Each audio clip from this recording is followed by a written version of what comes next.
Welcome back to new episode of D2C series start to scale. इस एपिसोड में हम बात करेंगे कैसे हम ब्रांडिंग और पोजीशनिंग का यूज करेंगे अपने ब्रांड को बिल्ड करने के लिए। सो चलते हैं इस एपिसोड की तरफ और देखते हैं कैसे हम की ब्रांडिंग एंड पोजीशनिंग स्ट्रेटजीज बना सकते हैं अपने ब्रांड के लिए। Building a solid D2C brand foundation, it's just not about selling up the products. It's all about selling up the experience.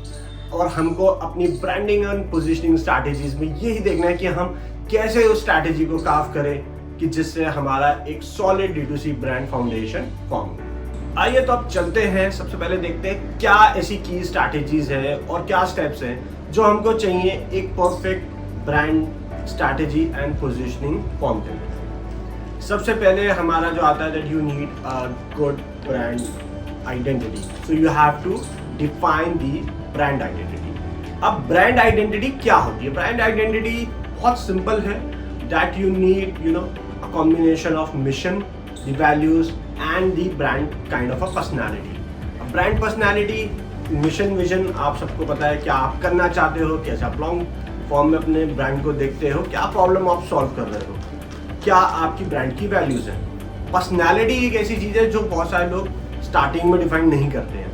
And strategy and personality is कि आप जिस audience को केटर करना चाहते हैं उस ब्रांड का मूड क्या होगा। फॉर्मल होगा, यंग होगा, क्वर्की होगा, सेमी फॉर्मल होगा, किस वे में बात कर रहे होंगे हम, हमारी टोन क्या होगी। So lot of traits, the human traits which you want the brand should ideally represent, that is the part of the personality. और हमको अपनी ब्रांड आइडेंटिटी इस तरीके से बनानी है कि हमारे पास मिशन स्टेटमेंट भी रेडी हो, वैल्यूज भी रेडी हो, पर्सनैलिटी भी रेडी हो। आइडली जब आप एक ब्रांड आइडेंटिटी डिफाइन करते हैं तो इसके बाद आपके पास जो आपका क्लियर आउटकम होना चाहिए वो ब्रांड किट होना चाहिए, where you have the font families, the primary colours, the secondary colours, the clear logo, the tone of the brand, the usage of the brand, everything has to be perfectly defined when you are moving ahead. And this is a very critical component, क्योंकि यहाँ जो आज आप define करोगे आप उसको रोज रोज change नहीं कर सकते। ब्रांड आइडेंटिटी बनाना जितना मुश्किल है उससे ज़्यादा मुश्किल उसको चेंज करना है। So we have to have a very solid, well thought and researched brand identity which reflects your brand. अब हम चलिए आगे चलते हैं और देखते हैं कि नेक्स्ट स्टेप क्या है। नेक्स्ट स्टेप इज ऑब्वियसली हर कोई हमेशा बोलता है know your target audience. Yes, अब आपने ब्रांड आइडेंटिटी बनाई तो आपको एक पास एक ब्रांड किट जो है निकल के आई, बट अभी आपके पास आगे के स्टेप्स नहीं आए। आपको क्या करना है, आपकी ऑडियंस की प्रॉपर आपको एक बायर पर्सोना क्रिएट करना है। You need to know who your target audience are, what they want, what are the pain points. This is very crucial for you to defining your marketing going है। जब आपको ये पता होगा कि आपका यही बायर है, लेट्स से वो जेंजी है, उसका टेस्ट पैटर्न जो है मल्टी कलर्स है, लेट्स से वो स्नीकर्स पहनता है, उसको एक फास्ट फूड रेस्टोरेंट्स में जाना पसंद है, तो आप बहुत कुछ एलिमेंट्स, बहुत सारी टोन्स, बहुत सारी मार्केटिंग कम्युनिकेशंस डिफाइन कर सकते हैं। Had it been a scenario कि आप एक सी लेवल एग्जीक्यूटिव को, एक टॉप सीईओ को टारगेट कर रहे हैं, तो वहाँ पे आपकी टोन बहुत ज़्यादा हो सकता है शॉर्ट हो, फॉर्मल हो, and it is bang on the target. So you have to define your buyer persona unless and until you have a clear picture कि आपका buyer कैसा दिखता है, क्या चाहिए, क्या पेन पॉइंट है, आप ये अपने ब्रांड को कभी भी सक्सेसफुल नहीं बना पाएंगे। और इसके लिए भी आपको टेम्पलेट चाहिए। I share the template in the link below. And before we move on, we have forgot to subscribe the channel, hit the like button so that you are stay updated with all the updates I bring along. अब हमारी की strategy और जो की part है वो है consistent visual branding. इसका मतलब क्या है? इसका मतलब ये है कि मेरी वेबसाइट, मेरी एप्लीकेशन, मेरे सोशल मीडिया चैनल्स, मेरे marketing collaterals such as PDFs, flyers, brochures, everything should have the same consistent colour palette, font families, brand usage, everything. It has to be very crystal clear कि मेरे को यही मेरे primary colours है। Let's say आपका primary colour blue है and secondary colour आपका grey है फॉर एग्जांपल, तो आपकी यही दो कॉम्बिनेशंस हमेशा रिफ्लेक्ट होनी चाहिए। ये ना हो कि फिर आपके यहाँ पे ऑरेंज भी आ रहा है, येलो भी आ रहा है, पिंक भी आ रहा है, जो कि बहुत जगह लोग गलती करते हैं इस स्टेप पे, क्योंकि उनकी ब्रांड किट फॉर्मुलेट नहीं हुई होती। दे डोंट नो कि how to use the brand kit, अब कैसे फॉर्म करना है। तो क्या करते हैं वो, मार्केटिंग स्टार्ट करने के लिए सीधे कैनवा पे जाते हैं, जो टेम्पलेट पसंद आता है उसको यूज़ करना, अपना लोगो सिर्फ डाला और यूज़ करना स्टार्ट करते हैं। But that's a completely wrong approach, हमें ये नहीं करना है। हमारी जो फॉन्ट फैमिली है, हमारी जो ब्रांड किट में डिफाइंड है, हमें उन्हीं कलर्स का यूज़ करके we have to make the our visuals appealing and relevant for our target audience. जितनी ज़्यादा कंसिस्टेंसी होगी, the better is the brand is you are going to your audience is going to connect with them। जहाँ जहाँ वो touch करें, चाहे वो आपके ई कॉमर्स प्रोडक्ट की लिस्टिंग्स हो, आपकी वेबसाइट हो, आपकी एप्स हो, सोशल मीडिया हो, आपकी एड्स हो, they should always feel a consistent experience every time everywhere। इसलिए ये बहुत ही क्रिटिकल एक स्टेप है। और यहाँ पे most of the brands, young brands या जो इस मार्केटिंग एक्सपीरियंस से नहीं आते हैं, सबसे ज़्यादा गलती यही करते हैं, and you tend to lose your audience connections. So that's why you have to make your content your visuals consistent across the channels. अब हमारा नेक्स्ट जो स्ट्रैटेजी है वो है building high quality products and brand packaging.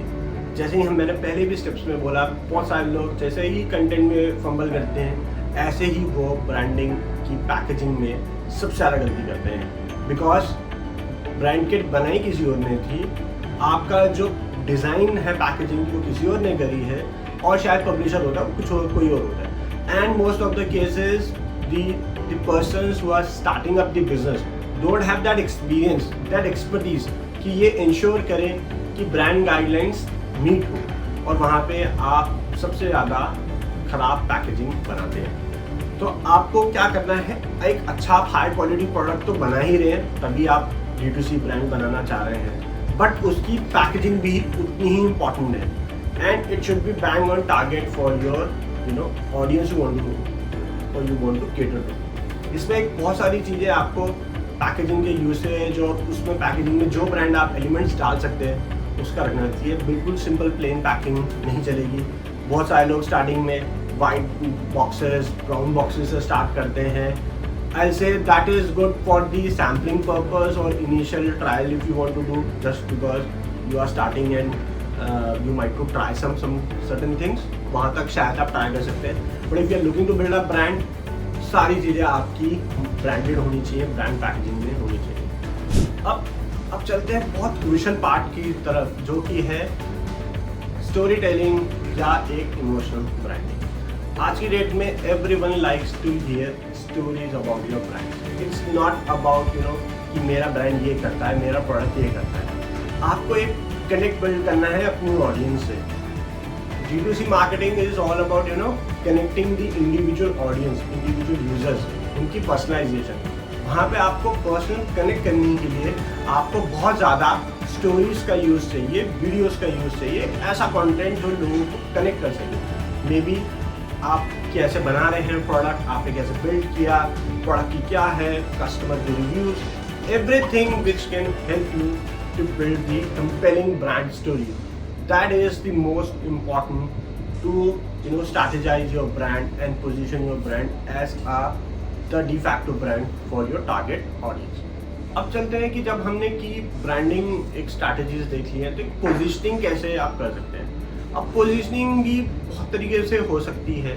Like for example it can be a feature based positioning, कि मेरे brand का ये एक फीचर है और आपके प्रोडक्ट में या आपके ब्रांड में वो फीचर्स नहीं है। So sometimes the feature based positioning helps to understand an audience कि ये एक पर्टिकुलर रीज़न है जिसकी वजह से आप इस ब्रांड पे जाएं या इस प्रोडक्ट पे जाएं। So that is specifically good अगर आप कुछ क्लिनिकली टेस्टेड, कुछ प्रूवन प्रोडक्ट्स, कुछ साइंटिफिकली प्रूवन टेस्टेड ऐसे कुछ प्रोडक्ट्स का यूज़ कर रहे हैं जहाँ पे आप क्लेम कर सकते हैं कि ये फीचर बेटर है। तो फीचर के साथ साथ आपका हो सकता है दूसरी पोजीशनिंग होती है कि मेरी benefit positioning. Like I can be a most affordable brand, most portable brand, most used brand, ऐसा जैसे कि जहाँ पे आप एक क्लियर बेनिफिट लोगों को दे रहे हैं कि मेरा ब्रांड का ये बेनिफिट है. That is also one of the ways you position your brand. But I will say you should use this positioning very carefully, क्योंकि अगर आज आप स्टार्टिंग में ये स्टेटमेंट दे रहे हैं कि आप एक बहुत प्रीमियम ब्रांड है या आप बहुत मोस्ट अफोर्डेबल ब्रांड है, तो कल को आपको अपनी पोजिशनिंग स्टेटमेंट चेंज करना आपके लिए बहुत डिफिकल्ट होगा. So use this positioning statement very clearly कि आपके लिए क्या वो टारगेट ऑडियंस के लिए मीट करता है या नहीं करता.